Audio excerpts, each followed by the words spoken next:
able to attend some of the sessions held this week focused on our upcoming in-person road tours.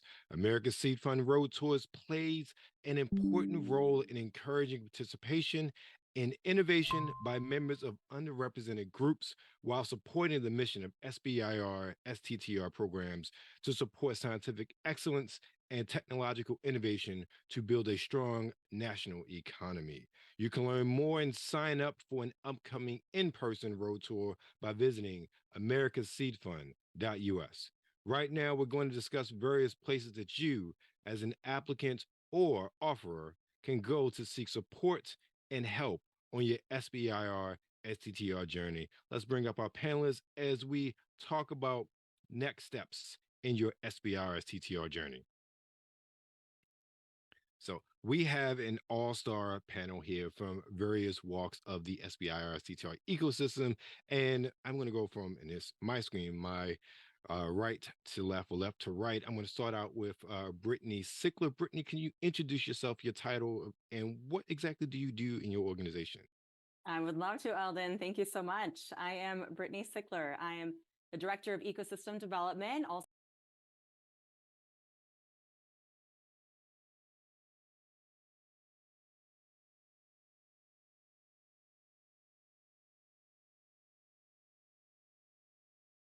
SBIR program, all the way through how we look at the investment landscape of companies trying to access private investment and other dollars to be able to grow their companies.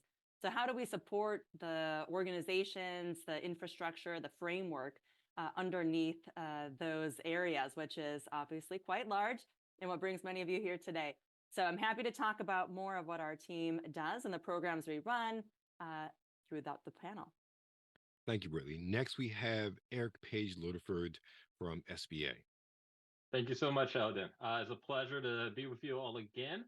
I'm Eric Page Littleford. I am the Acting Director for our Small Business Innovation Research and Technology Transfer Office, as well as the Program Manager for America's Seed Fund.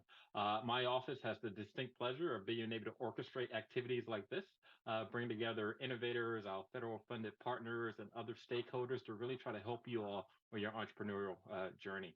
Our office oversees the federal-wide governance and policy oversight on the SBIR STTR program, providing guidance and supporting our federal partners to make sure that SBIR and STTR is a ample and available opportunities for our innovators. And we also fund the Federal and State Technology Partnership Program, which provides more engagement and support opportunities to all of you all. So I'm sure we'll touch on these a little bit more.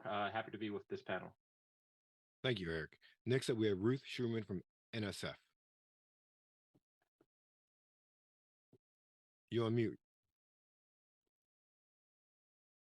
All right, I was trying to be quiet, a little too quiet. I said, hello, it's such a pleasure to be here with everyone today. I'm so happy to be able to share some information about NSF's I-Corps program.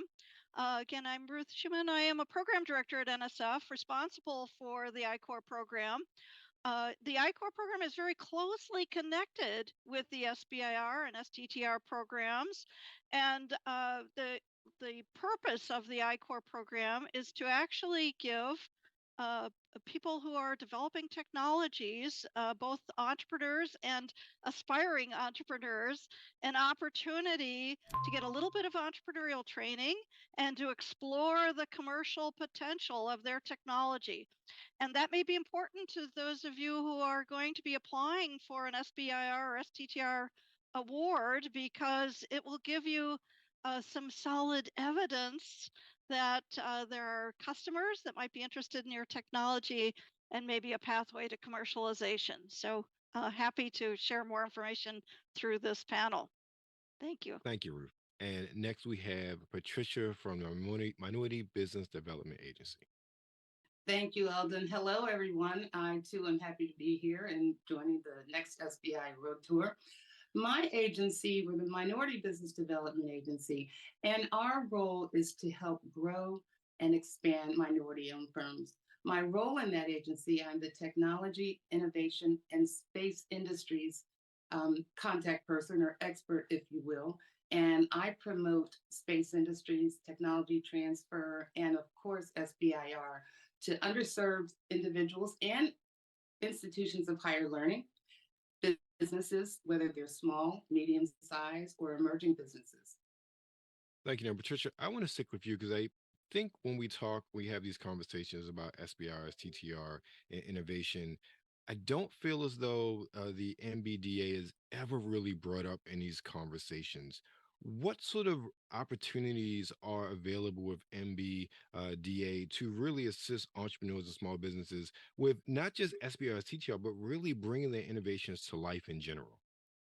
Well, thanks to some recent legislation, we have expanded our agency. We're now a permanent agency, but we have plenty of resources. One that I think is most relevant here today is called our Capital Readiness Program. Knowing that access to capital and research funding and so forth are one of the biggest obstacles for minority and underserved businesses, we launched the Capital Readiness Program, and it's a series of 43 incubators and accelerators located all over the country, and they work with early stage firms and emerging businesses. But their goal, the ultimate goal based on the legislation, is to prepare these entrepreneurs and business owners to get to apply for and get funded, whether it's angel investments, venture capital, traditional funding from regular financial institutions, from the traditional ones. And so that's what we're doing right now. And so those have launched and they're all over the country. Thank you, Patricia. Now, Eric, I want to jump back to you because you Sure. brought up a program in your introduction, and I wanted to have you speak about that federal and state technology partnership program as a little bit more, as well as maybe talk about some of the other maybe overall SBA resources that are available for entrepreneurs and small businesses. Absolutely. I'm not surprised that Eldon wanted to start talking about the federal and state technology partnership program I'm that's in biased. his portfolio within our office. But FAST is a great program. What we do with FAST is we really look to find organizations within local regions and states that can provide hand-holding support throughout the SBIR, STTR process. That support looks many different ways. Some of our FAST recipients provide what we'll call phase zero support. What does this mean? Phase zero support is really funding to help cover the costs of your time, your energy, the development of those proposals, right? You want to put forward the most competitive proposal. And sometimes it's hard when you're running a business, especially in the early stages, to have the resources to dedicate that time. Phase zero sort of helps with that challenge. Our FAST recipients also provide a lot of outreach and technical assistance throughout the process and around the program overall. So right now we have 43 FAST recipients. So they're going to be in 42 different states, as well as the territory of Puerto Rico. So I'm just going to encourage everyone to look at sbir.gov. We have a list of all of our FAST recipients. A number of them was in some of the earlier sessions before we came into this main one, where they're going to be hosting SBR Road Tour stops. Beyond FAST, SBA as the lead advocacy organization for small businesses has resource partners throughout the country. These resource partners include our small business development centers, and they are a resource whether you're a technical company or if you're developing a overall small business and you're looking for general business advice, general technical assistance, general guidance. If you're looking to sort of access different types of capital, whether these are loans, we have some of our own guaranteed loan programs like our 504 loan program as an example. Our SBDCs are really the source for you. Beyond that, the way SBA is organized, although we're here in headquarters, we have regional directors, district directors, so we often are trying to meet you where you are and just support you on that development journey, whether it's focusing on trying to access America Seed Fund or just focusing on making your company the most successful company you can.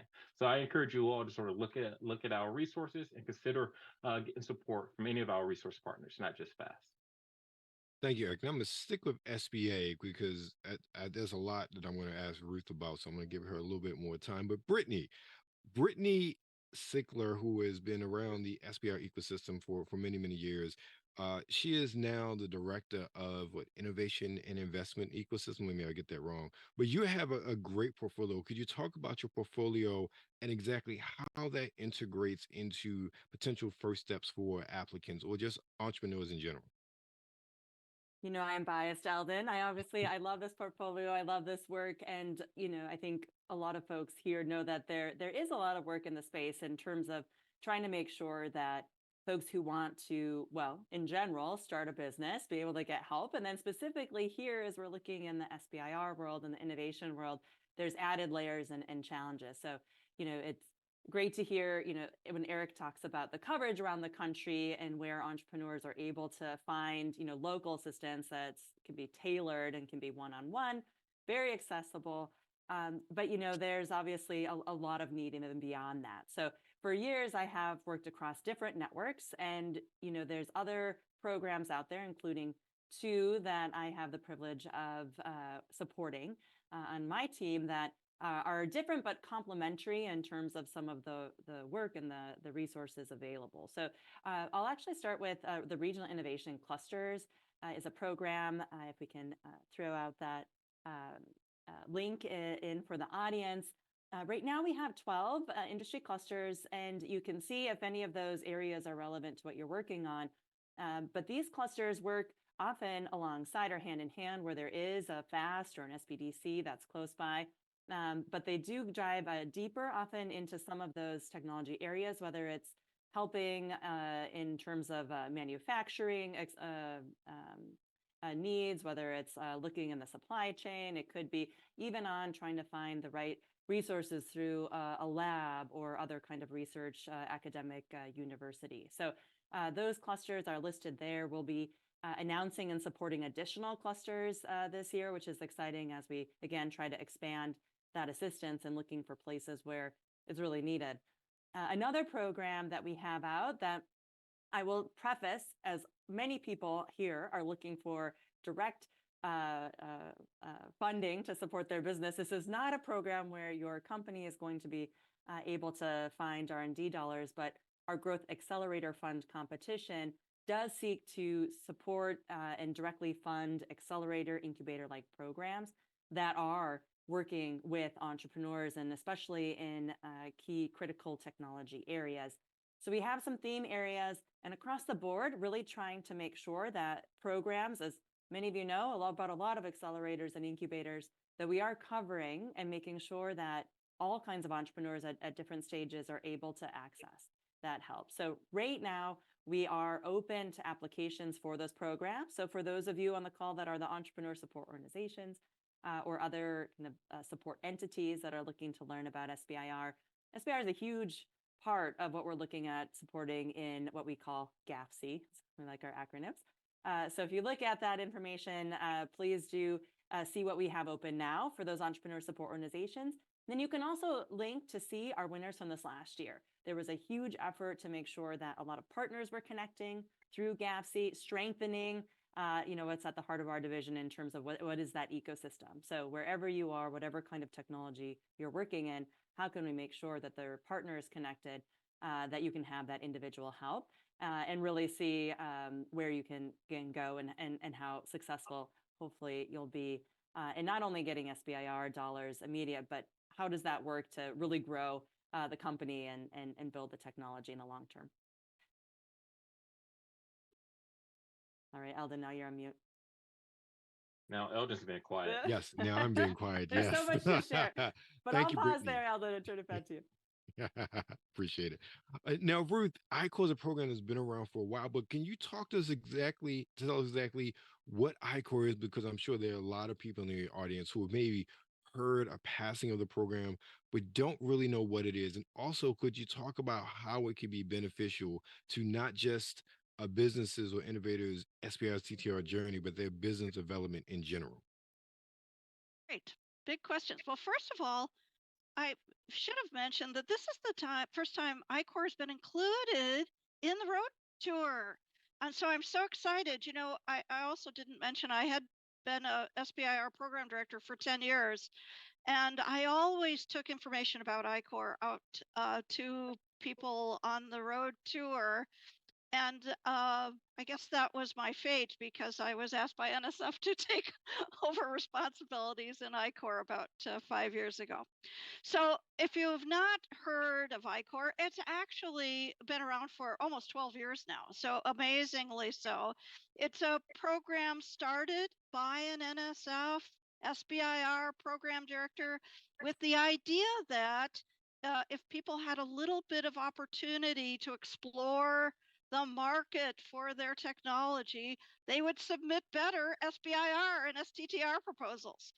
And that really continues to be our theme, although there has been some expansion. So the program itself is a process. I-Corps is actually a process taught by very skilled instructors, and they lead you through an exploration of whether your technology is going to solve a particular problem in your industry area. And you do this by interviewing people in that ecosystem. In the full I-Corps program, and now I'm going to start to get confusing, but I'll pull back in just a moment and explain. But in the full I-Corps program offered by the National Science Foundation, we're going to ask you to do 100 interviews in 7 weeks. Does that sound like a lot? You better believe it's a lot of interviews. It's a very intense program. You're going to work very hard. But I can assure you, after 100 interviews, you're going to come away with a lot of information that will help guide not only a proposal, but your business next steps. So it's been a really important program. In my 5 years in my program director position, I have never had a team come back to me and say it was a waste of their time. They really, really love this program because it does answer questions, gets them information. They don't even mind working so hard. They come back and they say it was all worth it. So I hope that gives you kind of a general idea of the program. It's really aimed at people thinking about starting a business or those that have just started a business and need more information about how they're going to proceed. Let's see what your I hope that answered your first question, Yes. Eldon. And what was the second How question can again? it benefit a small business as they thank you. work not just toward an SBR, TTR, but just in general? Like, how can it help a small business? Well, I do really think that this is a skill set that the participants are going to take with them for the rest of their careers. So it's really, it in some ways you'll come in and think, well, why didn't I just know this before? Why is this so unusual? But it turns out that being guided through an interview process turns out to be just a fantastic way to do a deep dive into your industry area. You know, one of the goals of the program early on was um, that we serve primarily uh, uh, engineers and scientists who don't have a lot of business or business development experience. And by the way, you can come in a complete novice. We don't require that anyone have experience of any sort. You're coming in to learn, you're coming in to explore. And coming in that way, you come in very open with the idea that you will determine what your next steps are based on the information that you learn in this program. So it's been really fantastic. I should also add, I was really lucky. NSF provided a little bit of funding for for a pilot for a follow-on program. So we have a pilot kicking off mid-year this year to add even more entrepreneurial training to the I-Corps program. So I'm very excited about it. But again, it's a foundational program that anyone at that very early stage should do so that they don't come into a company without knowing whether they actually have customers and a market opportunity. So that's really the goal, to save you. And I tell you, about 50% of we call them teams going through the I-Corps program, come to the end of the program and realize they didn't have a market, or they didn't have a solution that the market wanted. So again, it really saved them. They learned, firsthand what the market really needed. Many of them go back now and change their technology direction and the focus of their company. So it's really important from that standpoint. It saves you a lot of time and effort, and it really accelerates your path to commercialization. Thank you. I have two questions for you based on that. One, you said it's open to everybody, but are there any requirements as Well, to who's eligible for ICOR? yes, actually, it's tricky. So thank you for saying this. And let me explain that there are two parts to the program. There is I mentioned, the National ICOR program. That's the program that we offer through NSF. That program is primarily aimed at scientists and engineers in academic institutions. So I know that probably some of you listening today are in an academic institution. You're interested in exploring the translation of your technology. Maybe you ultimately hope to form a startup and apply for SBIR funding. That national program is really open to you. There are some eligibility requirements, two in particular. One is the technology needs to have been developed at a university, and to apply to this particular program, you have to submit your application from a university. So that's very important. Now, there is another part of this program. It is relatively new. We have regional centers that we call ICOR hubs. Over the past 2 years, we've funded 10 of those. And we will probably fund a couple more before all is done with this program. And the idea is to cover geographically the US. And those programs are there to offer what we call regional ICOR training. That training, some of it is aimed at giving you an introduction to ICOR before you commit to the full national program, but some of it is there to serve people that are not eligible for the national ICOR program. So, for example, if you are a small business that is not affiliated with a university, you can go to a regional program. Regional programs are now developing the full scale program for those small businesses as well. So I expect our regional programs to expand greatly. And one of the key goals for this program is to really to reach places in the U.S. that don't have very much entrepreneurial activity, don't have the resources that some of the other parts of the country have. So this has been a very important aspect of what we're doing as well.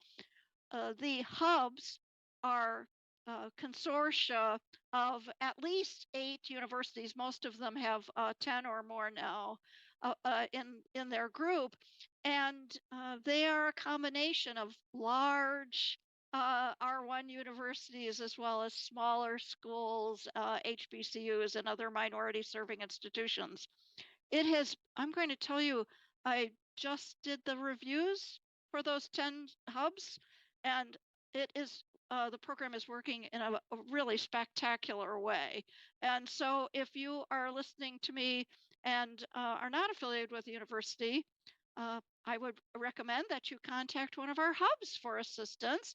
And if you don't quite know how to reach them, write to me, and I will send you the link to their websites and let you know what you need to do to join a regional program. So sorry for the complication of having 2 programs, but I think it does give everyone a lot of opportunities for this activity. Thank you. Now, Ruth, That was one of good. the things that you brought up with ICOR, particularly, is that market research. And market research leads into really commercialization potential. And it's something that's very important, especially when you apply. And that's something that was talked about a lot yesterday. I want to pose it for the rest of the panel. What sort of avenues are there? Because Eric, you talked about that phase 0 as far as applying, but what sort of avenues are there for companies to find assistance with figuring out what the commercialization potential for a potential product or service is? Sure. Yeah, let me start. One, because I'm just always excited when I get to interact and re-engage with Ruth. And I am really excited that the iCore is going to be a part of the Road Tours this year. That is something that I am really excited for because a lot of times companies may get exposure to, say, America Seed Fund, and they may not be ready. Especially if you're in that academic environment, you may not be ready to make that leap, make that jump, or form that team to transition technologies out. And I think this is going to give people a proven methodology to sort of think through and discover that process. Another reason I'm really excited for it is because one of the core goals for SBR, SCTR is the commercialization of the technology. And that process is really helping people understand how they can find that path towards successful commercialization. And I've heard so many examples of where teams or companies have sort of gone through this process and then pivoted and went into a different direction to find success. Right. So I had to weigh in there. Eldon, to your question in terms of that fit, there's a number of areas, right? So I think you have to think about this sort of say before you win a SBIR award, as well as during the process of winning an award, right? So before you win an award, you really are going to be looking at activities like iCore or some of the phase zero programs that are being executed both by our FAST partners and different states and other entities. Those are going to be some of those technical assistance sources to sort of help people think through where the potential commercial market is going to be.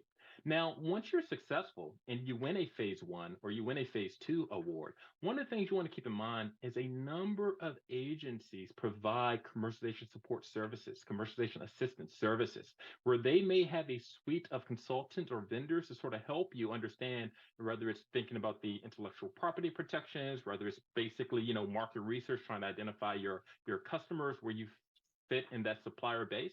So you always want to think about those agencies you're winning awards for to see what other services and support they provide. One of those mechanisms is something we call technical and business assistance. And what this is it allows a small portion of your, whether it's your phase one or your phase two funds, where you can either leverage some support from the agency or hire your own consultants to sort of help you around that path in terms of commercialization. So these are things I just want you all to sort of keep in the back of your mind. The core is, understanding what your technology is, understanding that broad marketplace, demonstrating that to win the award. But once you are funded, keep in mind that, hey, ask the question. Does that agency provide commercialization assistance? Do they provide this technical and business assistance? Because those are other mechanisms to sort of supplement what you're bringing to the table while you're developing that technology.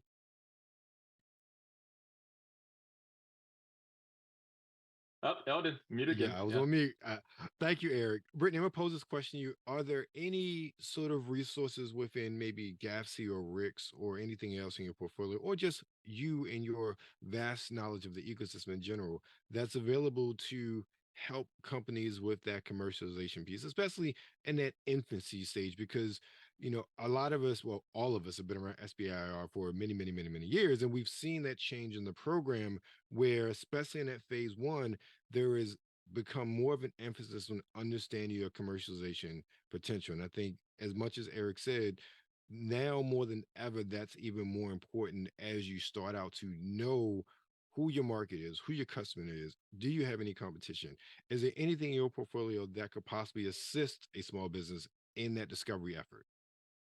Definitely, Eldon, and I'd be happy to try to flesh out a few examples here because I think the great thing about panels like this is we're trying to put a lot of great deep information out there, but sometimes it can be hard as an audience member to connect that to where you are or to really see, okay, there's great resources, but is that going to help me? And so we feel that pain too, so we do try to make sure things are funneled in. And so some of the people and networks we're mentioning today, in particular, FAST, ends up being like a really good hub to be able to connect there. But other examples, especially on the commercialization going forward, I'll highlight a few. One is on the Accelerator Network. So looking at some of those past winners, I know in particular, several of those groups have had cohorts where they've come around side and on the SBIR side, they've helped in terms of getting through the application, even being able to find the right agencies, being able to target and then go in beyond. So, taking that accelerator approach in terms of like really, almost like a bit of the iCore-esque, really putting people under the fire of, what's this going to look like? How is this technology going to go out? It's not just about getting the dollars, the SBIR dollars. If that was the end goal, a lot of people would check the box once they got that funding, right? So a lot of those accelerator programs are taking beyond, that's one element. But then once you continue, like, what are you using that funding for, and how is that going into the market? So, those accelerator programs, again, are going to range. They're run by different kinds of entities. But I think we do see great connection there. On the cluster side as well, especially if some of you are already connected or going to connect with some of those groups, they are also looking at helping some of the companies be able to understand from an early time in this process, am I working on an NSF, SBIR, or, with an agency where I'm really going to have to understand my market well, of who I'm going to sell to, how that's going to approach. Am I working with an agency that actually does want to work with my technology, wants to acquire that? And do I have the right kind of understanding of how I'm going to do a larger contract agreement? And maybe not just with that SBIR agency. Maybe it's another program. Maybe I could use some of that help to, sift through faster and earlier how many agencies might be interested in, and how many use cases, and how that technology could look in a variety of situations. And the last one, even on that, is just one more program that's not SBA specific, but is a great partner, formerly known as the Procurement Technical Assistance Centers, now the Apex Accelerators, that are so specialized in helping on that contracting, in that contracting arena. And so they're getting even more up to speed on SBIR. How can they come alongside and help folks in, with that SAM registration, but also in that kind of business development realm. So maybe not as much on the technical side of the technology piece, but definitely complementary in terms of how they're going to be able to commercialize. Thank you, Brittany. Now, Patricia, I want to come to you with this. As far as commercialization, I feel like this question kind of bows into that as well. We have a question about, can someone find more information on the MBDA Capital Readiness Program and their 43 incubators? Yes, absolutely. You can find information there about the Capital Readiness Program, as well as our traditional MBDA business centers. And we have 42 of those. We also have specialty centers. For example, we have advanced manufacturing centers, equity multipliers. We have an enterprising women of color center of projects, and we have 5 of those. There's even entrepreneurship education for the formerly incarcerated, of which we have 4 centers. And there's inner city innovation hubs, universities, coronavirus response and relief. So we've learned that we can't just do the traditional, that we have to reach out to different audiences in order to be more effective. So yes, and all of that information is on our website, mbda.gov. Thank you. Now, Patricia, one follow-up question that we have here. Are there any specific grants or support in general for minority-owned businesses dealing with clean energy, particularly minority women? I'm glad you mentioned that. We established a partnership with the Department of Energy, and we're just launching it. And so we'll be able to work more closely with them. But yes, there are grants for entrepreneurs who are in the energy sector. Thank And you, Patricia. we'll be posting that information very soon. Thank you. Now, Ruth, I want to pivot back to you with a question from the audience. We asked a couple other questions in regards to ICOR. One, the question was, if I've already won an SBIR's TTR, does that preclude me from applying or becoming part of an ICOR cohort? Not at the regional level, but I should also just mention that several agencies offer ICOR training to phase 1 SBIR and STTR grantees. And of course, NSF is one of those, but also NASA is involved with our program. So if you're a NASA grantee, you should look into this. DHS has a program. NIH has their own program for SBIR phase 1 grantees, and DOE has their own program. So some agencies have their own program. Some agencies use or send their grantees to our NSF program. But if you're outside of all of those opportunities, write to me and I will see if we can find a space for you somewhere. Thank you, Ruth. Now, this next question I'm going to kind of leave out there, but I think it's more targeting Eric and Ruth based on your SBIR background. So this participant asks, as a new startup in the biomedical field, I do not have access to a laboratory equipped with several thousand to millions of dollars of equipment. Since I do not have such a lab, how can I do 50% of the research? If I apply for STTR grant with the university, can I hire a supervisor person at the university and have that work be done, be the company 50% of the research? That was the question. So I guess they're asking, what's the allocation for once you get SBR phase one or phase two or phase one, particularly, what's the allocation for hiring others to do work and how much of the research can you actually farm out? I guess I'll take this one, Ruth. So there are minimum performance requirements, whether it's SBIR or STTR. I think when you're really looking at this particular question, right, I'm going to make it more broader. What do you need to bring to the table to be able to execute your research and development? This is a startup program looking for early stage entrepreneurs. So the expectation is not there that you're going to come with a fully equipped lab with advanced technology equipment. That's not the expectation, right? What you're going to need to demonstrate is your access to the tools you're going to need to execute what you have proposed under that award. How do you do that? So one, a lot of times if you're coming in under SBIR, you may rent space. You may rent space, and you're as a part of that process, you're going to demonstrate your lease that gives you access to that particular space. But I think this is really a great opportunity for the STTR program, the Small Business Technology Transfer Program, because that requires you to partner with a research institution, a nonprofit research institution. And often people are going to pursue STTRs in this type of scenario where you're going to be able to leverage that additional capacity that they may bring with their labs, as well as some of the technical expertise. That should not be a barrier. Ultimately, within the program, within a STTR, you're able to do a minimum of 40% of the research and development, and the research institution will be able to do either up to the remaining 60%. So you can find space within STTR. I think the real key is to understand that this is a small business program. Think about who you can partner with. If it's under SBIR, you're going to always do the majority of the work under SBIR. And in that particular area, you can subcontract or sub-grant activities to try to give you the access to the facilities you're going to need. Thank you, Eric. Now we're going to stick with you because these next questions are targeted for you. The first one is, what is the process to get through commercialization to the market? That's a journey, right? So there's no clear path from A to B. Like fundamentally, what we're talking about is you are taking innovative, scientific, creative ideas that have the potential to create a product, a service, or some activity that the commercial marketplace is going to want to buy or a federal agency is going to buy, right?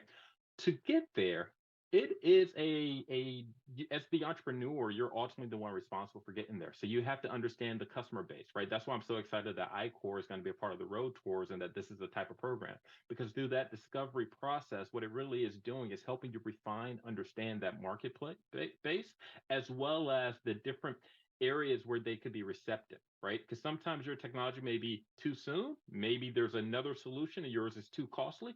So you do have to sort of detangle and understand that. And then ultimately you have to develop it and sell it, right? So there's no cheat code in terms of going from the innovative idea to finding that commercial success. You have to be able to develop that technology into a product or service that the market's going to be able to absorb and then really drive it into that particular market segment. Thank you, Eric. Now, this next question we use also still sticks with commercialization, but is a little bit more nuanced. I think, especially based on your background, you'll be really perfect to answer this. What would a commercialization plan look like if the target market are federal agencies? Would it be letters of interest? Do agencies provide these? Wonderful, wonderful. So broadly speaking, a letter of interest is basically a statement from either a federal agency entity or a commercial entity, basically saying, hey, this particular concept is something we may potentially be interested in if it's developed and if it's successful. I'm just going to start here. Most agencies, when they're evaluating, they are not putting a lot of weight on that. What they're putting the weight on is your commercialization plan as it relates to that particular proposal. And that plan really is trying to develop and tell the narrative that you understand where your idea fits within that market. So if we're talking about a federal agent, I'll use an example. The Department of Defense is one of our largest, is the largest single agency participating in America's Seed Fund, and they do acquire technologies through America Seed Fund. So for them, sometimes they even use different language. They may not even think about it as a commercialization activity. They may say it's a transition activity. And what they're really looking for is for you to demonstrate the understanding that this technology helps them attack this particular problem or program. And when you're attacking that particular problem or program, you have a sense of when they need that capability, and you have a game plan to develop that technology and meet the milestones to allow them to have that fulfill that requirements gap on their time, right? So practically, what does that look like? One, every time you're applying for SBR or STTR, they're going to give you the guidance on how long your conversation plan can be, right? It's going to be smaller in a phase one, more expansive going towards phase two. So you have to, one, respond within that framework. But you're basically trying to just convey that this particular technology is being requested by this particular entity, and demonstrate the overall understanding of why that gap is there, how they can leverage your innovation to fulfill that particular gap, and then the capabilities that will then provide them. That's often what they're looking for if it's the Department of Defense or NASA or some of the other agencies that may acquire the technology. Eric, I have another question based off of that. With those agencies that they're targeting to purchase, would it be beneficial to an applicant to not just pigeonhole themselves with just targeting the agency when it comes to commercialization plan? Does it benefit them to show that this is a broader commercial application outside of the agency's needs? Sure. So when we think about America Seed Fund, whether it's an agency that's going to procure that technology, or if it's an agency just supporting you on your entrepreneurial path and looking for the broader commercial impact, all of these activities have a dual use component, right? So if there are applications outside of what they are directly looking to, you should express that, because it shows you have a fuller understanding of what you're working on and the different pathways it's going to be able to attract. I think we take a larger picture step back. One of the things you just sort of see happening, you can see this in the space industry, you can see this within defense. The federal government more and more is trying to leverage activities that are occurring in the commercial marketplace versus doing it from scratch.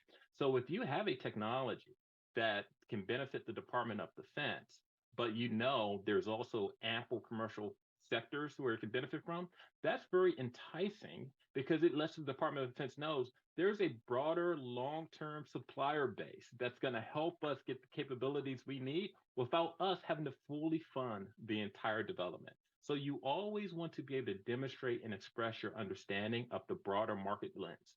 Now, with that said, in certain instances, it may be a very niche application for the Department of Defense or NASA or the Department of Energy, and that's fine. They also will understand this is a very unique niche application, and you just want to convey to them that this is how it's going to solve their particular area. Thank you, Eric. Appreciate that. I think that gives a lot of clarity to everyone out there. Now, Ruth, I have another question for you with iCore. Not just iCore, it's iCore related, so that's why I'm directing it to you. And the question is, I was hired to do an iCore market study by a company with a market similarity and personally interview over 100 customers identical to my company's offer. Does this history help in my NSF SBI application?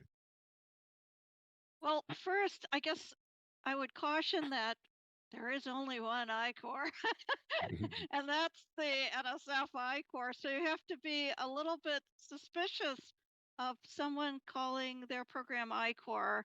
I do think, so I would just double check to be sure that you're working in the right program.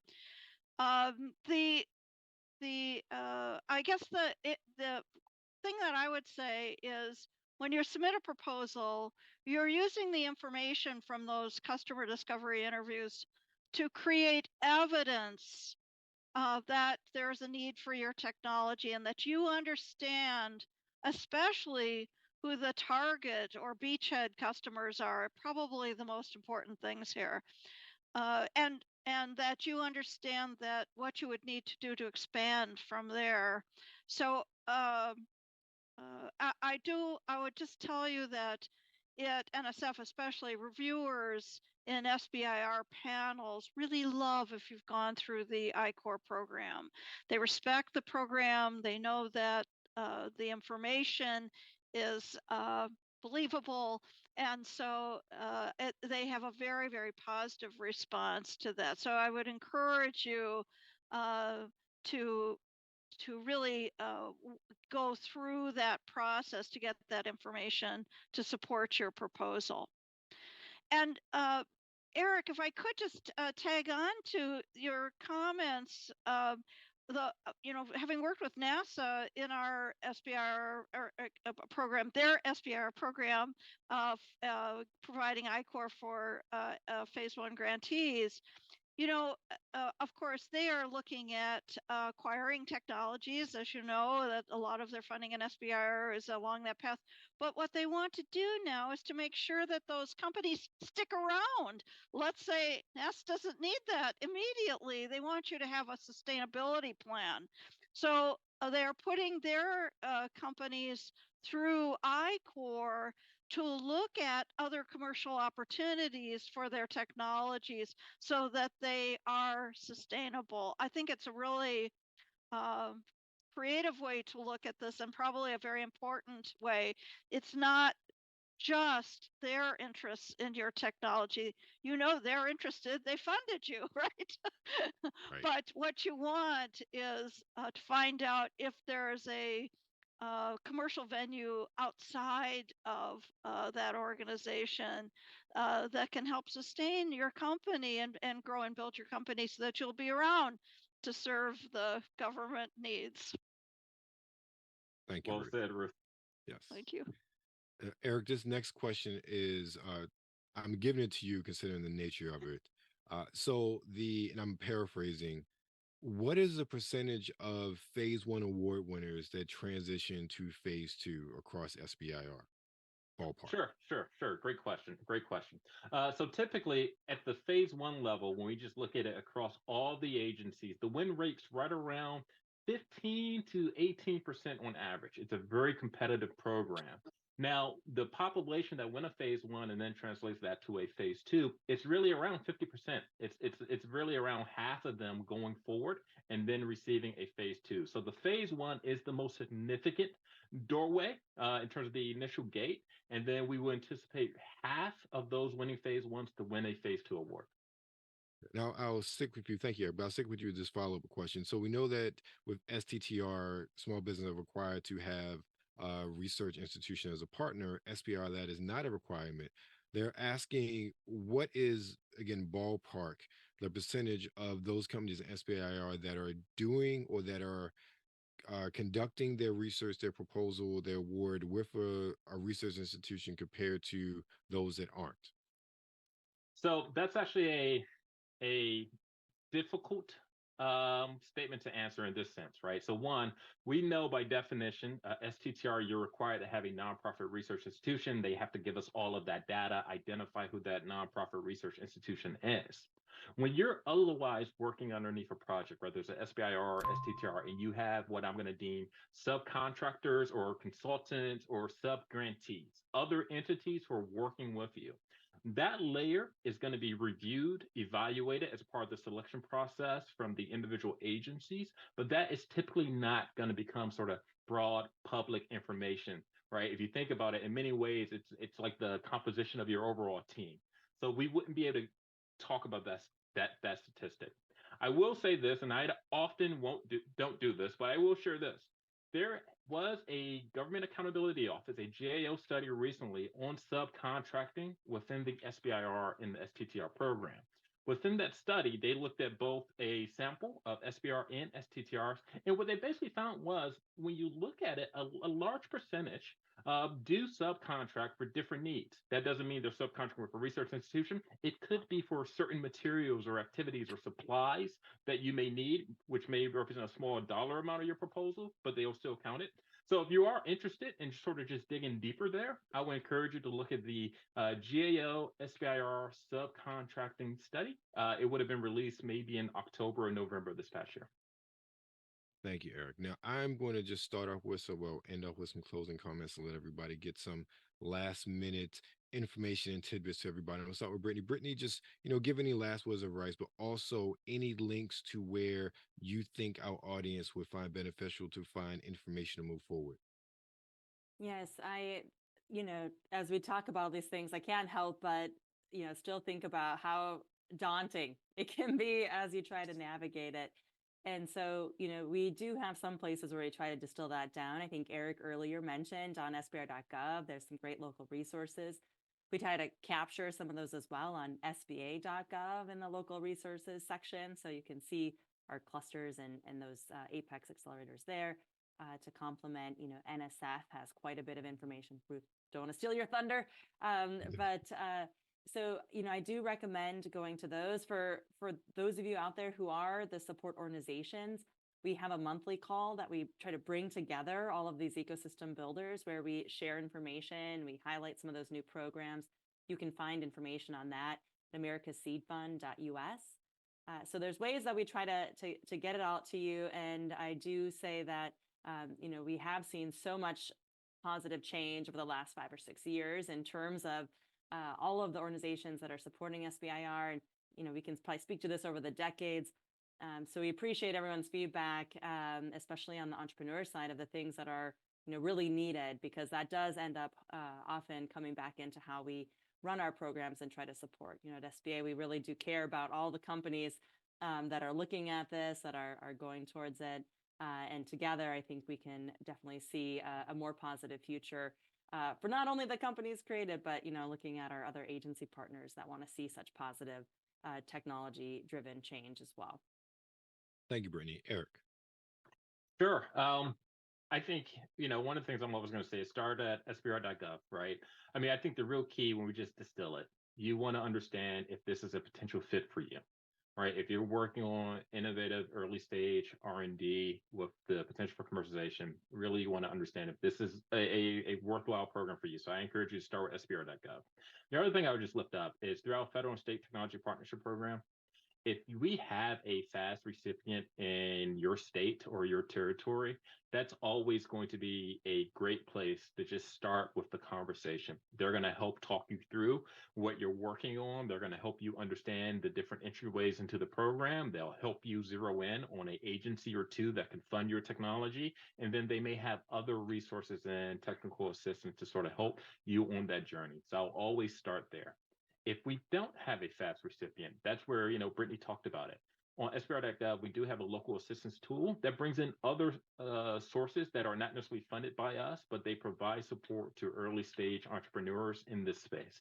So that's always where I encourage you to start is SBR.gov, think about FAST, and then broaden it out from there. Thank you, Eric. Ruth.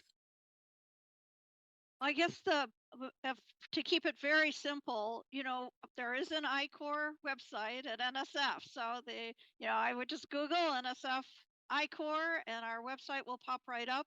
It has information about our regional programs as well as the national program.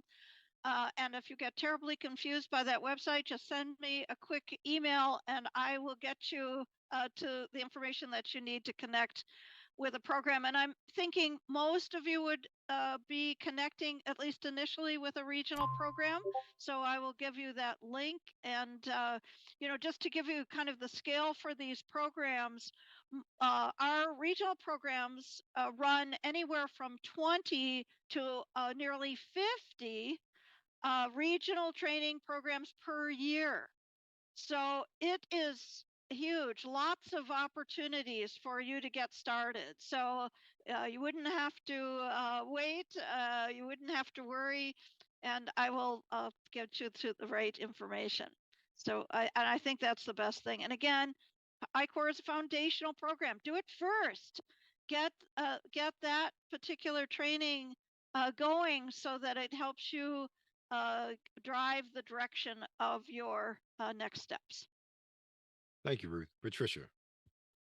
Yes. In my closing remarks, I'd like to say that my agency, we're new to the innovation and to the innovation game in terms of what federal resources are available. And so I work a little bit differently. There are two of us at our headquarters, NBDA, and what we do is we work with individuals. And so if you're having a hard time navigating or you just get stuck between this website and that website and you can't make a decision, what you can do is email me. It's the first initial P and then my whole last name, which is in the agenda for this program, for this session, at mbda.gov. And I'll do the best that I can. And I have a colleague who covers technologies that I don't cover. He is a rocket scientist, so he's really good at this. But between the two of us, we can typically tell you where to go or even make an introduction to someone who can help you. Thank you, So Patricia. thank you. Thank you, Patricia, Eric, Ruth, Brittany. Thank you so much for your time today, and thank you for the wealth of information that you all gave out to our audience. You, Alden, what a pleasure being here with you and Love it. everyone. Can't wait for the next one. Bye, everyone. Wonderful. Hope to see you on the road tour. Yes. Okay. Hope to see all of you on the road tour. Sign up. Can't wait to meet you. Thank you all. Bye. Wonderful. So thanks, everyone. I actually will be closing out the main stage portion of the America Seed Fund virtual week. So again, my name is Eric Page Littleford, and I just want to start with just thanking you all for sharing your time with us. I am the acting director of the SBIR and Tech Transfer Office at SBA. And as I said during the panel, our office focuses on coordinating with the 11 SBIR, SCTR funding agencies to expand access to federal research and funding for small businesses through events like our road tours, our SBA-funded FAST resource partners located across the country, and through our spring and fall innovation conferences. Our goal this week was to expose more tech entrepreneurs and startups to the $4 billion in annual funding that the Small Business Innovation Research and the Small Business Technology Transfer programs provide. We refer to these programs as America's Seed Fund. America's Seed Fund encourages the participation in innovation and entrepreneurship by members of all races, genders, and localities, while supporting the mission of the programs to support scientific excellence and technological innovation to build a strong national economy. The impact of this program would not be possible without our 11 federal agencies offering this America's Seed Fund funding. And I hope you've taken advantage of the multiple opportunities we provided to interact with them directly. There are still additional opportunities to do so this afternoon, as program directors sessions are going to be continuing through until 5 p.m. I do want to offer a few thank yous. One, I would like to thank our Associate Administrator, Belly DeVries, for her support of America's Seed Fund. Without Belly DeVries, as well as our Administrator Guzman, it's no way we'll be able to provide this type of engagement and platform for you all. I want to note that over the course of these 3 days, we've had more than 80 speakers representing these federal agency partners and our federal and state technology partnership program partners. These individuals have devoted a significant amount of time leading up and through this event. So I am grateful for their contributions. And I also want to just thank our whole team here in our office who worked behind the scenes to put on this 3-day program. Over the last 41 years, America's Seed Fund has awarded over 30,000 grants and contracts to small businesses. Several of those were successful in the tech world, like Qualcomm, 23andMe, Symantec, iRobot, and many more. As you all continue on your entrepreneurial journey to translate your innovative, high-tech ideas into commercial products and services, I truly hope you consider America's Seed Fund as a part of that journey. Thank you all, and I look forward to seeing you all soon. Hopefully, many of you in our in-person road tours later this year. Thank you all for joining.